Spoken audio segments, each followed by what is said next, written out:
श्री शिवाय नमस्तुभ्याम, हर हर महादेव, जय महाकाल। कैसे हैं सब लोग। देखिए आज का जो ये वीडियो है ना, आप सभी लोगों के लिए बहुत ज़्यादा खास होने वाला है।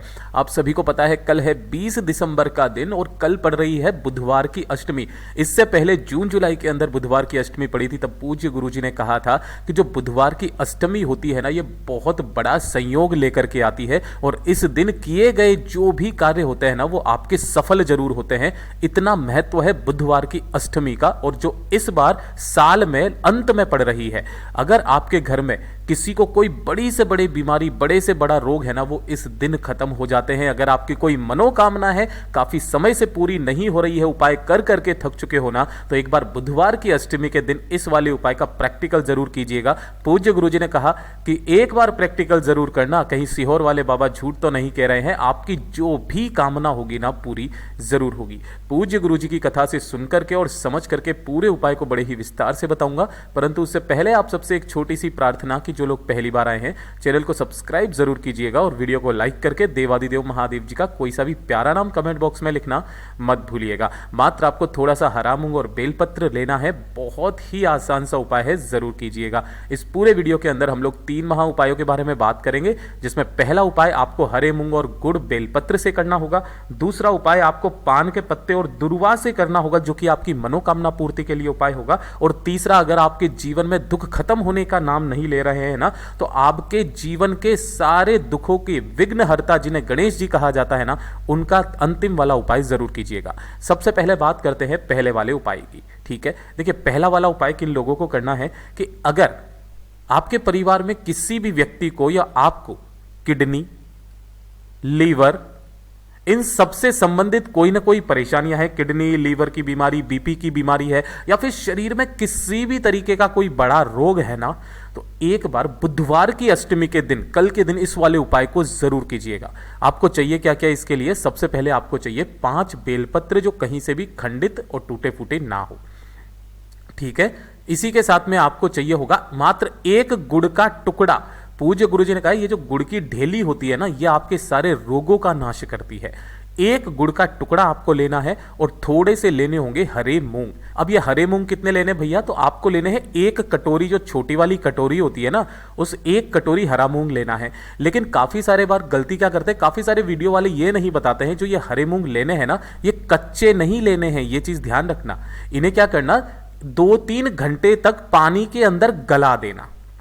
ठीक है, तो जो फूले हुए गले हुए जो हरे मूंग है ना, वो आपको लेने हैं। ठीक है, तो इस 1 कटोरी के अंदर हरे मूंग लेना, इसी के अंदर आपको 5 बेलपत्र डालने हैं और इसी के अंदर 1 गुड़ का टुकड़ा, है ना, कुछ इस तरीके से। यहां पर ही आप 5 बेलपत्र रख लेंगे इसी के ऊपर, और 1 गुड़ का टुकड़ा भी इसी कटोरी के ऊपर रख लेना। और इस कटोरी को लेकर के बुधवार अष्टमी के दिन सीधे हाथ में, यह चीज ध्यान रखना, यह होना चाहिए आपके सीधे हाथ में।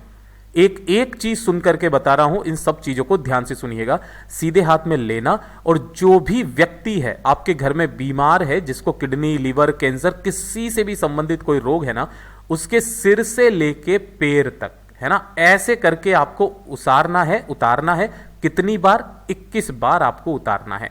उस व्यक्ति का नाम और गोत्र बोलते हुए, और जिस दिन की जो बुधवार की अष्टमी की तिथि है, उस तिथि को बोल करके 21 बार आपको उसारना है। और उसार करके लेकर के चले जाना किसी भी गणेश जी के मंदिर में, या फिर जो भी मंदिर है जहां पर गणेश जी विराजमान है ना, वहां पर आप चले जाना। जैसे ही आप यहां पर जाएंगे तो ध्यान से सुनना उपाय करने का नियम और तरीका।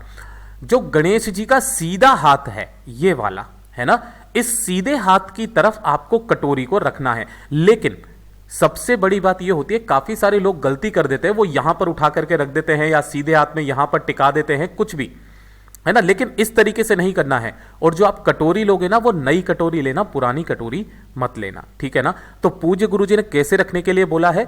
गणेश जी के समक्ष में सीधे हाथ की तरफ, इस वाले सीधे हाथ की तरफ जो जमीन है ना, उस जमीन पर आपको उस कटोरी को रखना है, उस व्यक्ति का नाम और गोत्र बोल करके, जिसके रोगों की कामना आप करने आए हो यहां पर। अगर वहां पर रखने की जमीन ना हो, ध्यान रखना, अगर रखने की जमीन ना हो तो आप मंदिर की दहलीज पर रखना, लेकिन गणेश जी के सीधे हाथ की तरफ रख देना। अपनी कामना कह देना कि इस व्यक्ति को ये बीमारियां हैं, ये है जैसी विनती आपको करनी है करना।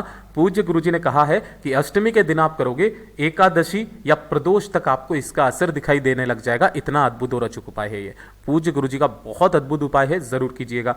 बात कर लेते हैं दूसरे वाले उपाय की, जो कि सिर्फ और सिर्फ बुधवार की अष्टमी के दिन किया जाता है, कल के दिन। ठीक है ना। अगर आपकी कोई मनोकामना, कोई हृदय की बातें काफी समय से पूरी नहीं हो रही है, उपाय कर करके थक चुके हो ना, तो एक बार बुधवार की अष्टमी के दिन इस वाले उपाय को जरूर कीजिएगा। आपको चाहिए होगी दूर्वा, है ना।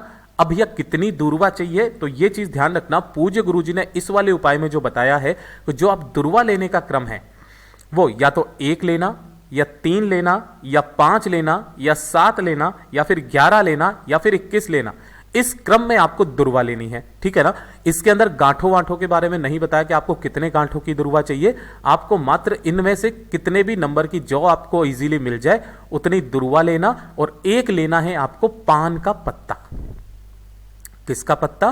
पान का पत्ता लेना, ठीक है। और इसी के साथ में 1 चुटकी आपको हल्दी लेनी है, वो भी पिसी हुई, ठीक है ना। और जो भी गणेश जी का मंदिर है ना, वहां पर आप पहुंच जाना। जैसे ही आप यहां पर पहुंचोगे, ध्यान से सुनना, मनोकामना पूर्ति के लिए उपाय कैसे किया जाता है।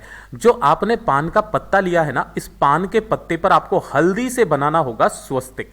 आपको शायद ये पीले कलर से दिख नहीं रहा होगा, मैं लाल कलर से बना देता हूं। इस तरीके से आपको इस पर स्वस्तिक बनाना है, कुछ इस तरीके से, ठीक है। और इसी के ऊपर अपना नाम और गोत्र बोल करके जो आपने दुर्वा ली है, 7, 11, 21 जितनी भी दुर्वाएं हैं, उन दुर्वाओं का रखने का क्रम ऐसे रहेगा कि सबकी डंडियां रहेगी ना, वो इस वाले हिस्से की तरफ रहेगी, जैसा मैं चित्र के अंदर बता रहा हूं। ऐसे करके उन दुर्वाओं को रख देना। रखने के पश्चात अपने सीधे हाथ में लेना, अपनी कामना गणेश जी भगवान जी से, सिद्धि विनायक जी से करना, और करने के पश्चात इस पत्ते को गणेश जी के सीधे हाथ पर, यहां पर आपको समर्पित कर देना है, अपनी कामना कह करके। बुधवार की अष्टमी के दिन जो व्यक्ति इस उपाय को कर लेता है ना, अगली चाहे कोई सी भी अष्टमी आए, तब तक उसकी कामना पूरी हो जाती है। पूज्य गुरुजी का बहुत अद्भुत और अचूक उपाय है, जरूर कीजिएगा। बात कर लेते हैं आज के इस वीडियो का सबसे आखिरी अंतिम उपाय, जो कि है तीसरा उपाय बुधवार की अष्टमी का। कि अगर आपके जीवन के दुख खत्म होने का नाम नहीं ले रहे हैं, घर में एक के बाद एक समस्या आकर के खड़ी हो जाती है, आपके जीवन के विघ्न खत्म ही नहीं हो रहे हैं, एक के बाद एक परेशानी आपके जीवन में लगी हुई है ना, उन सभी समस्याओं के दुखों का निवारण सिर्फ और सिर्फ विघ्नहर्ता भगवान गणेश जी कर सकते हैं। ध्यान से सुनिएगा कैसे करना है।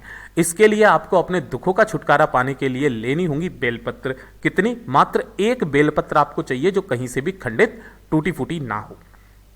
और इसी के क्रम में लेनी होगी आपको 7 दूर्वा। कितनी लेनी होगी? 7 दूर्वा। कोई जरूरी नहीं बताया गुरुजी ने कितनी गांठों वाली चाहिए। जिसमें गांठों वाली चाहिए होगी मैं अपने आप बता दूंगा आपको, चिंता करने की कोई बात नहीं है। 7 दुर्वा जैसी आपको मिल जाए वैसी ले लेना, ठीक है ना। और 1 लोटा शुद्ध जल अपने घर का ले लेना, ठीक है। इन तीनों चीजों को लेकर के पहुंचना देवादिदेव महादेव जी के मंदिर शिवलिंग के पास। हमेशा की तरह बताऊंगा, उत्तर दिशा नॉर्थ डायरेक्शन की तरफ मुंह करके आपको यहां पर बैठ जाना है। जब भी आपके विघ्नहर्ताओं के और इस तरीके से दुखों के अंतों के लिए उपाय करते हो ना, 1 लोटा शुद्ध जल देवादिदेव महादेव जी की शिवलिंग पर जब आप समर्पित करें, तो उसका क्रम ध्यान दीजिएगा। सबसे पहले गणेश जी के स्थान पर, फिर कार्तिकेय जी के स्थान पर, फिर माता अशोक सुंदरी के स्थान पर, फिर माता रानी के हस्तकमल के चारों तरफ घुमाते हुए अंत में शिवलिंग के ऊपर 1 लोटा शुद्ध जल, वो का वही लोटा समर्पित करना है इस वाले क्रम में। ओम नमः शिवाय, श्री शिवाय नमस्तुभ्यम का स्मरण करते हुए 1 लोटा शुद्ध जल समर्पित कर दिया। अब उसके पश्चात जो आपने 1 बेलपत्र और 7 दुर्वा ली है ना, उनको कुछ इस क्रम में रखना है। देखिए ध्यान से, ये बेलपत्र है ना, और सभी जो भी दुर्वाएं हैं, उन दुर्वाओं के डंठल को भी आपको ऐसे करके यहां पर एक ही तरफ में रखना है। यहां से इसे दोनों को एक साथ पकड़ना। जो गणेश जी का स्थान है ना, इस गणेश जी के स्थान पर, इनके चरणाविंद पर आप इसे टच करवाएंगे। टच करवा करके आपके दुखों के अंत करने की कामना करेंगे, विनती करेंगे। और इसे उठा करके फिर आपको टच करवाना है माता अशोक सुंदरी के स्थान पर। और जो शिवलिंग का खाली स्थान आपको दिखाई दे रहा है, कौन सा वाला, जिसे मैं ये रेड रेड कर रहा हूं, है ना, इस वाले स्थान पर आपको इसे उठा करके समर्पित कर देना है। किस क्रम में समर्पित करोगे? जो बेलपत्र की और दुर्वा की जो डंडियां हैं वो जलाधारी की तरफ रहेगी, है ना, और बीच वाली पत्ती और खिली हुई जो दुर्वा की डंडियां हैं वो रहेगी शिवलिंग की तरफ। अपनी कामना थोड़ी बहुत वहाँ पर बोल करके और साथ ही साथ महादेव जी का स्मरण करके वापस घर के तरफ चले आ जाइएगा। बुधवार की अष्टमी का इतना बड़ा महत्व है महाराज, आपके जीवन के सारे दुख दर्द जो भी विघ्न होंगे ना वो खत्म हो जाएंगे। पूज्य गुरु जी के ये सभी उपाय बहुत ही ज़्यादा खास और विशेष से ज़रूर कीजिएगा। वीडियो पसंद आए तो लाइक जरूर करना, साथ ही साथ चैनल को सब्सक्राइब जरूर कीजिएगा। मैं आपसे मिलता हूँ अगले वीडियो में, तब तक के लिए ओम नमः शिवाय, जय महाकाल।